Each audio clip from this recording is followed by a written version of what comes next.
28ஆம் அதிகாரம். வெள்ளிக்கு விளைவிடம் உண்டு, பொன்னுக்கு புடமிடும் ஸ்தலமும் உண்டு.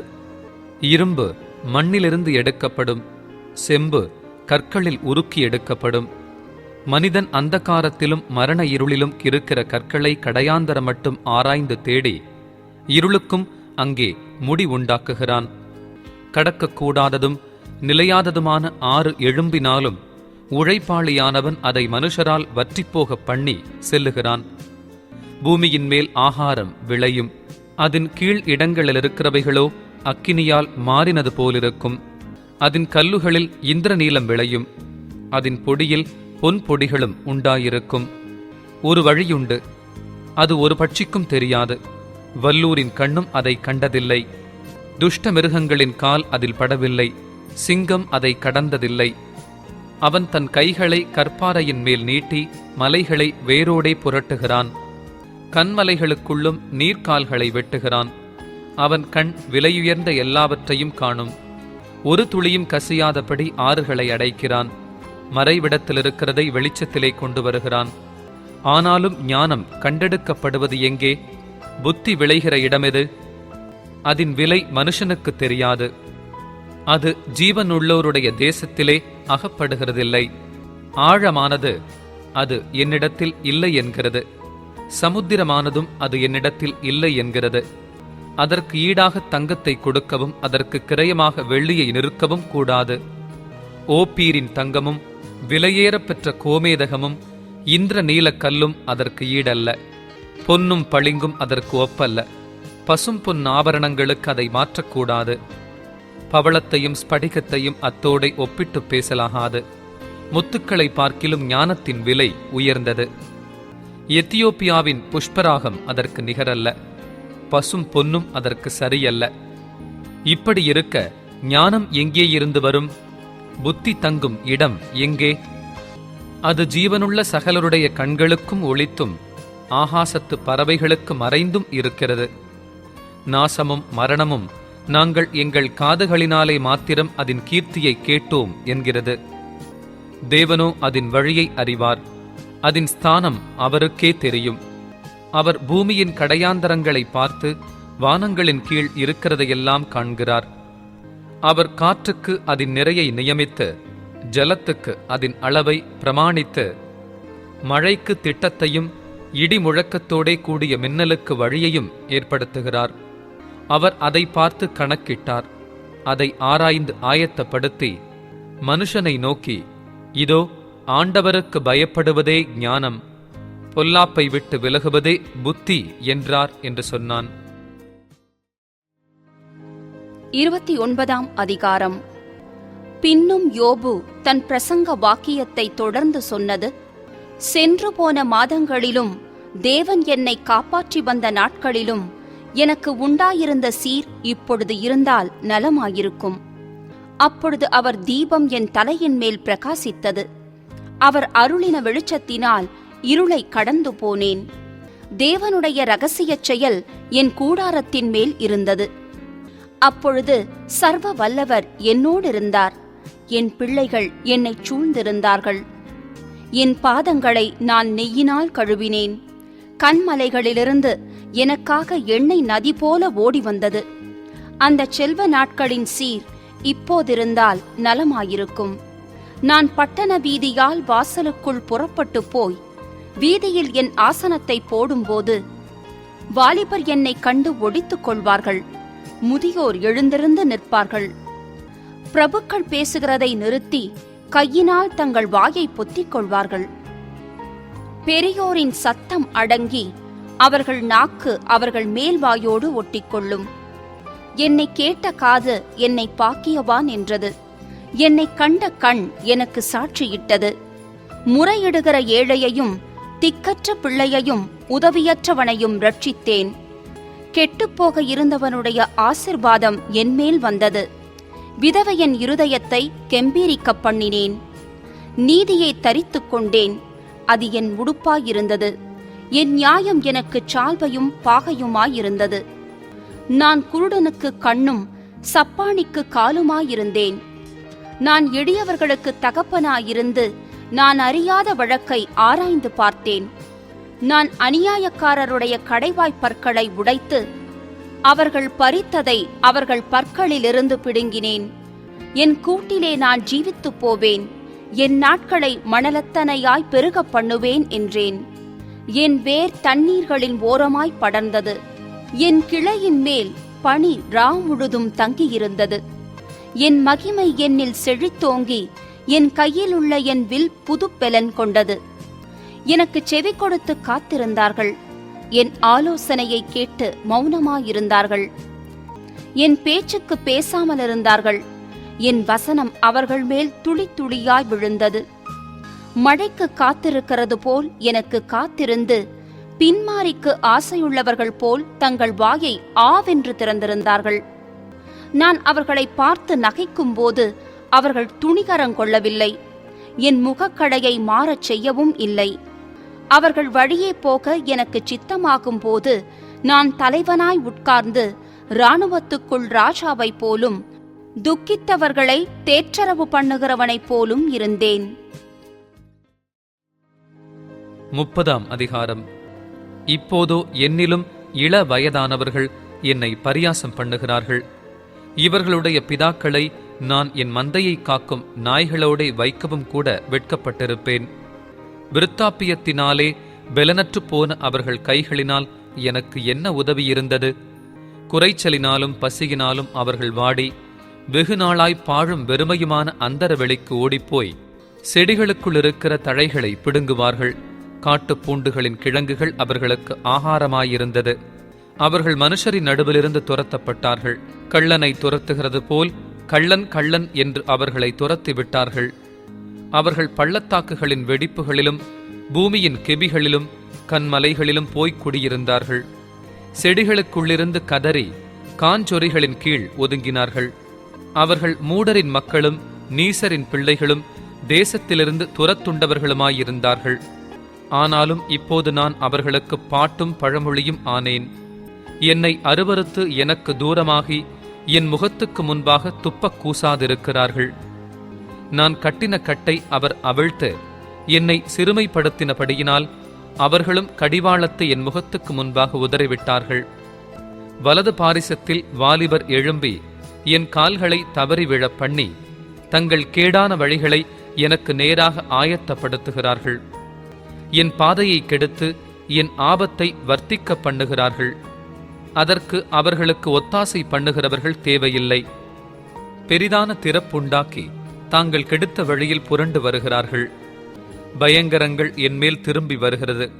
அவைகள் காற்றைப் போல என் ஆத்துமாவை பின்தொடர்கிறது.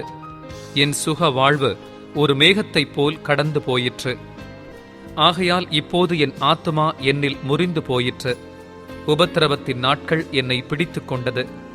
ராக்காலத்திலே என் எலும்புகள் துளைக்கப்பட்டு என் நரம்புகளுக்கு இளைப்பாறுதல் இல்லாதிருக்கிறது. நோயின் உக்கிரத்தினால் என் உடுப்பு வேறுபட்டு போயிற்று. அது என் அங்கியின் கழுத்து பட்டையைப் போல என்னை சுற்றி கொண்டது. சேற்றிலே தள்ளப்பட்டேன். தூளுக்கும் சாம்பலுக்கும் ஒப்பானேன். உம்மை நோக்கி கூப்பிடுகிறேன். நீர் எனக்கு மறு உத்தரவு கொடாதிருக்கிறீர். கெஞ்சி நிற்கிறேன். என்மேல் பாராமுகமாயிருக்கிறீர். என்மேல் கொடூரமுள்ளவராக மாறினீர். உம்முடைய கரத்தின் வல்லமையால் என்னை விரோதிக்கிறீர். நீர் என்னை தூக்கி என்னை காற்றிலே பறக்கவிட்டு என்னை பயத்தினால் உருகிப்போக பண்ணுகிறீர். சகல ஜீவாத்துமாக்களுக்கும் குறிக்கப்பட்ட தாவரமாகிய மரணத்துக்கு என்னை ஒப்புக் கொடுப்பீர் என்று அறிவேன்.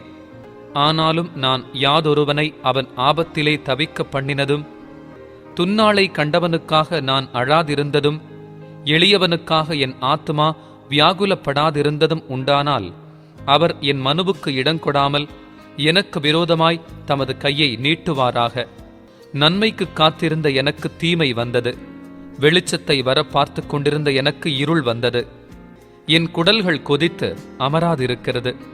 உபத்திரவ நாட்கள் என்மேல் வந்தது. வெயில் படாதிருந்தும் நான் கருகருத்து திரிகிறேன். நான் சபையிலிருந்து எழுந்திருக்கும் போது அலறுகிறேன். நான் மலைப்பாம்புகளுக்கு சகோதரனும் கோட்டான்களுக்கு தோழனுமானேன். என் தோல் என்மேல் கருத்து போயிற்று. என் எலும்புகள் உஷ்ணத்தினால் காய்ந்து போயிற்று. என் சுரமண்டலம் புலம்பலாகவும் என் கிண்ணறம் அழுகிறவர்களின் ஓலமாகவும் மாறின. 31ஆம் அதிகாரம். என் கண்களோடே உடன்படிக்கை பண்ணின நான் ஒரு கன்னிகையின் மேல் நினைப்பாயிருப்பதெப்படி? அப்பொழுது உன்னதங்களிலிருந்து தேவன் அளிக்கும் பங்கும் உன்னதத்திலிருந்து சர்வ வல்லவர் கொடுக்கும் சுதந்திரமும் கிடைக்குமோ? மாறுபாடானவனுக்கு ஆபத்தும் அக்கிரமச் செய்கைக்காரருக்கு ஆக்கினையுமல்லவோ கிடைக்கும். அவர் என் வழிகளை பார்த்து என் நடைகளை எல்லாம் எண்ணுகிறார் அல்லவோ? நான் மாயையிலே நடந்தேனோ? என் கால் கபடு செய்ய தீவிரித்ததோ என்று. சுமுத்திரையான தராசிலே தேவன் என்னை நிறுத்து, என் உத்தமத்தை அறிவாராக. என் நடைகள் வழியை விட்டு விலகினதும் என் இருதயம் என் கண்களை பின்தொடர்ந்ததும் ஏதாகிலும் ஒரு மாசு என் கைகளில் ஒட்டிக்கொண்டதும் உண்டானால், அப்பொழுது நான் விதைத்ததை வேறொருவன் புசிப்பானாக. என் பயிர்கள் வேறற்று போகக் கடவது. என் மனம் யாதொரு ஸ்திரீயின் மேல் மயங்கி அயலானுடைய வாசலை நான் எட்டி பார்த்ததுண்டானால், அப்பொழுது என் மனைவி வேறொருவனுக்கு மாவரைப்பாளாக. வேற்று மனிதர் அவள் மேல் சாய்வார்களாக. அது தோஷம். அது நியாயாதிபதிகளால் விசாரிக்கப்படும் அக்கிரமமாமே. அது பாதாள பரியந்தம் பட்சிக்கும் அக்கினியாய் என் சம்பத்தை எல்லாம் நிர்மூலமாக்கும். என் வேலைக்காரனானாலும் என் வேலைக்காரியானாலும் என்னோடு வழக்காடும்போது அவர்கள் நியாயத்தை நான் அசட்டை பண்ணியிருந்தால், தேவன் எழும்பும்போது நான் என்ன செய்வேன்? அவர் விசாரிக்கும் போது நான் அவருக்கு என்ன மறு உத்தரவு சொல்லுவேன்? தாயின் கற்பத்தில் என்னை உண்டு பண்ணினவர் அவனையும் உண்டு பண்ணினாரல்லவோ? ஒரே விதமான கற்பத்தில் எங்களை உருவாக்கினாரல்லவோ?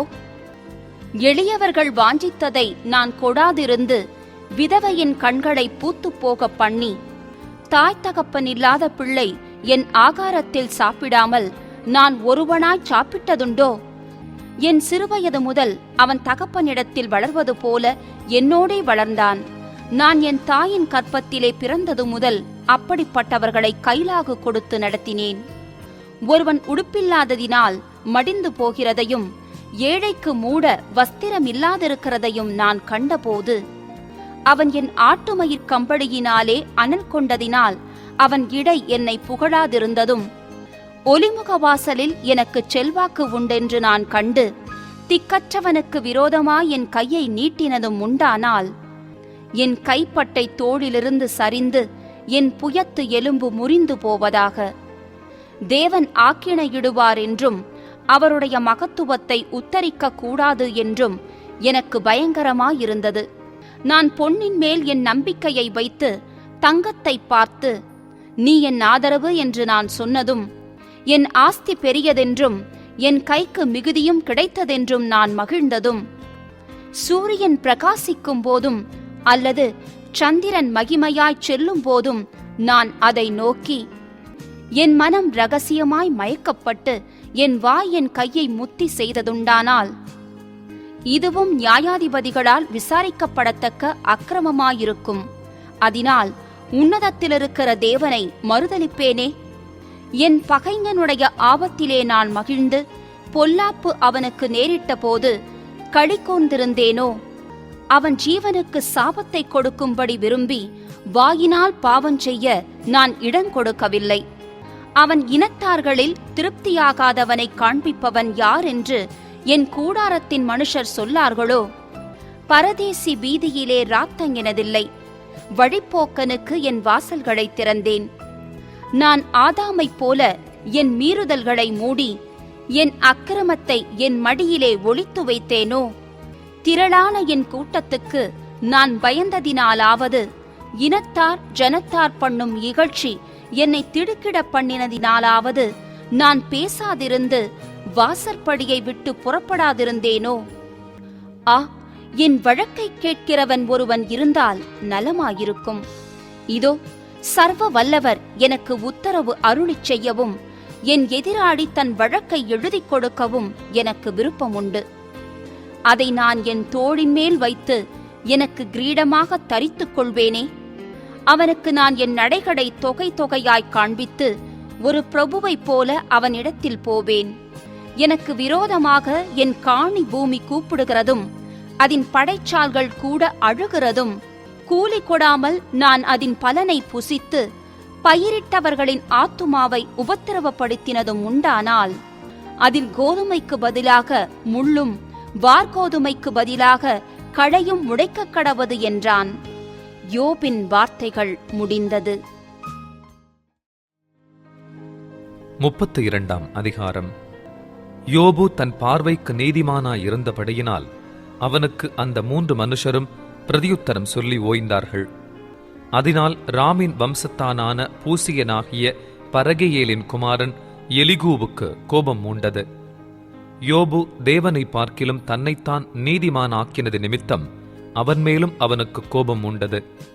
கொடுக்கத்தக்க மறுமொழி யோபின் 3 சிநேகிதருக்கும் அகப்படாதிருந்தும் அவர்கள் அவனை ஆகாதவனென்று தீர்த்தது நிமித்தம் அவர்கள் மேலும் அவனுக்கு கோபம் மூண்டது. அவர்கள் தன்னை பார்க்கிலும் வயது சென்றவர்களானபடியினால் எலிகு யோபின் வார்த்தைகள் முடிந்து தீரு மட்டும் காத்திருந்தான். அந்த 3 மனுஷரின் வாயிலும் மறு உத்தரவு பிறக்கவில்லை என்று எலிகு கண்டபோது அவனுக்கு கோபம் மூண்டது. ஆதலால் பரகெயேலின் குமாரன் எலிகு எனும் பூசியின் பிரதியுத்தரமாக, நான் இள வயதுள்ளவன், நீங்களோ விருத்தாப்பியர். ஆகையால் நான் அஞ்சி என் அபிப்பிராயத்தை உங்களுக்கு முன்பாக வெளிப்படுத்த பயந்திருந்தேன். முதியோர் பேசட்டும், வயது சென்றவர்கள் ஞானத்தை அறிவிக்கட்டும் என்றிருந்தேன்.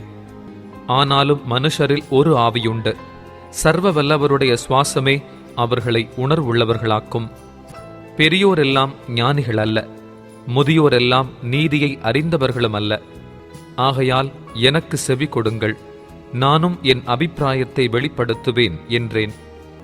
இதோ உங்கள் வசனங்கள் முடியுமட்டும் காத்திருந்தேன்.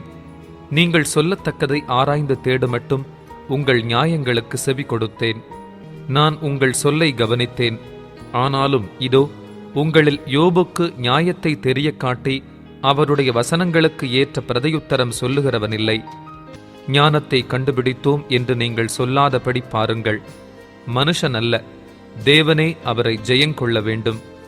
அவர் என்னை பார்த்து பேசினதில்லை. நீங்கள் சொன்ன வார்த்தைகளினால் நான் அவருக்கு பிரதியுத்தரம் சொல்வதும் இல்லை. அவர்கள் கலங்கி அப்புறம் பிரதியுத்தரம் சொல்லாதிருக்கிறார்கள். அவர்களுக்கு பேச்சு அற்று போயிற்று. அவர்கள் பேசார்களோ என்று காத்திருந்தேன்.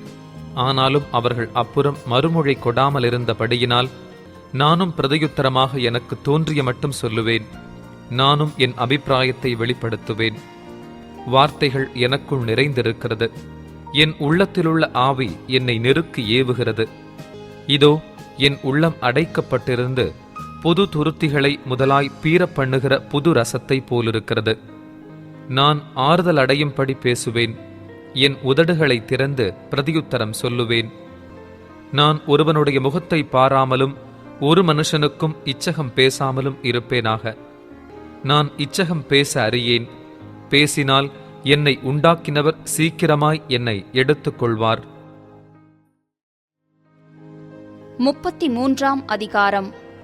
யோபே, என் நியாயங்களைக் கேளும், என் வார்த்தைகளுக்கெல்லாம் செவி கொடும். இதோ என் வாயை இப்போது திறந்தேன். என் வாயிலிருக்கிற என் நாவானது பேசும். என் வார்த்தைகள் என் இருதயத்தின் உண்மைக்கு ஒத்திருக்கும். நான் அறிந்ததை என் உதடுகள் சுத்தமாய் வசனிக்கும். தேவனுடைய ஆவியானவர் என்னை உண்டாக்கினார். சர்வ வல்லவருடைய சுவாசம் எனக்கு உயிர் கொடுத்தது. உம்மாலே கூடுமானால் எனக்கு மறுமொழி கொடும். நீர் ஆயத்தப்பட்டு எனக்கு எதிராக நில்லும். இதோ உம்மைப் போல நானும் தேவனால் உண்டானவன், நானும் மண்ணினால் உருவாக்கப்பட்டவன். இதோ நீர் எனக்கு பயப்பட்டு கலங்கத் தேவையில்லை. என் கை உம்மேல் பாரமாயிருக்க மாட்டாது. நான் காதார கேட்க நீர் சொன்னதும் எனக்கு கேள்வியான உம்முடைய வார்த்தைகளின் சத்தமும் என்னவென்றால், நான் மீறுதல் இல்லாத சுத்தன், நான் குற்றமற்றவன், என்னில் அக்கிரமமில்லை. இதோ என்னில் அவர் குற்றம் பிடிக்க பார்க்கிறார். என்னை தமக்கு சத்துருவாக எண்ணிக்கொள்ளுகிறார். அவர் என் கால்களை தொழுவிலே மாட்டி என் நடைகளையெல்லாம் காவல்படுத்துகிறார் என்று சொன்னீர். இதிலே நீர் நீதியுள்ளவர் அல்லவென்று உமக்கு பிரதியுத்தரமாகச் சொல்லுகிறேன். மனுஷனை பார்க்கிலும் தேவன் பெரியவராயிருக்கிறார். அவர் தம்முடைய செயல்கள் எல்லாவற்றையும் குறித்து காரணம் சொல்லவில்லை என்று நீர் அவரோடே ஏன் வழக்காடுகிறீர்? தேவன் ஒரு விசை சொல்லியிருக்கிற காரியத்தை இரண்டாம் விசை பார்த்து திருத்துகிறவரல்லவே. கன நித்திரை மனுஷர் மேல் இறங்கி அவர்கள் படுக்கையின் மேல் அயர்ந்திருக்கையில் அவர் ராக்காலத்து தரிசனமான சொப்பனத்திலே மனுஷருடைய செவிக்கு தாம் செய்யும் காரியத்தை வெளிப்படுத்தி அதை அவர்களுக்கு வரும் தண்டனையினாலே முத்திரை போட்டு மனுஷன் தன்னுடைய செய்கையை விட்டு நீங்கவும் மனுஷருடைய பெருமை அடங்கவும் செய்கிறார். இவ்விதமாய் அவன் ஆத்துமாவை படுகுழிக்கும் அவன் ஜீவனை பட்டய வெட்டுக்கும் தப்புவிக்கிறார். அவன் தன் படுக்கையிலே வாதையினாலும் தன் சகல எலும்புகளிலும் அகோரமான நோவினாலும் தண்டிக்கப்படுகிறான். அவன் ஜீவன் அப்பத்தையும் அவன் ஆத்துமா ருசிகரமான போஜனத்தையும் அரோசிக்கும். அவன் மாம்சம் காணப்படாதபடிக்கு அழிந்து மூடப்பட்டிருந்த அவன் எலும்புகள் வெளிப்படுகிறது. அவன் ஆத்துமா பாதாளத்துக்கும் அவன் பிராணன் சாவுக்கும் சமீபிக்கிறது. 1000 ஒருவராகிய சாமாசி பண்ணுகிற தூதனானவர் மனுஷனுக்கு தம்முடைய நிதானத்தை அறிவிக்கும்படிக்கு அவனுக்கு அனுசாரியாயிருந்தாரேயாகில் அவர் அவனுக்கு இறங்கி அவன் படுகுழியில் இறங்காதபடிக்கு நீர் அவனை இரட்சியும், மீட்கும் பொருளை நான் கண்டுபிடித்தேன் என்பார். அப்பொழுது அவன் மாம்சம் வாலிபத்தில் இருந்ததை பார்க்கிலும் ஆரோக்கியமடையும், தன் பால வயது நாட்களுக்கு திரும்புவான். அவன் தேவனை நோக்கி விண்ணப்பம் பண்ணும்போது அவன் அவருடைய சமூகத்தை கம்பீரத்தோடே பார்க்கும்படி அவர் அவன் மேல் பிரியமாகி அந்த மனுஷனுக்கு அவனுடைய நீதியின் பலனை கொடுப்பார். அவன் மனுஷரை நோக்கி பார்த்து, நான் பாவம் செய்து செம்மையானதை புரட்டினேன், அது எனக்கு பிரயோஜனமாயிருக்கவில்லை. என் ஆத்துமா படுகுழியில் இறங்காதபடி அவர் அதை இரட்சிப்பார். ஆகையால் என் பிராணன் வெளிச்சத்தை காணும் என்று சொல்லுவான். இதோ தேவன் மனுஷனுடைய ஆத்துமாவை படுகுழிக்கு விலக்குகிறதற்கும் அவனை ஜீவனுள்ளோரின் வெளிச்சத்தினாலே பிரகாசிப்பிக்கிறதற்கும் அவர் இவைகளையெல்லாம் அவனிடத்தில் பலமுறை நடப்பிக்கிறார். யோபே, நீர் கவனித்து என் சொல்லை கேளும். நான் பேசப்போகிறேன், நீர் மௌனமாயிரும். சொல்லத்தக்க நியாயங்கள் இருந்ததேயானால் எனக்கு மறு உத்தரவு கொடும். நீர் பேசும், உம்மை நீதிமானாக தீர்க்க எனக்கு ஆசையுண்டு. ஒன்றும் இல்லாதிருந்ததேயாகில் நீர் என் சொல்லை கேளும், மௌனமாயிரும், நான் உமக்கு ஞானத்தை உபதேசிப்பேன் என்றான்.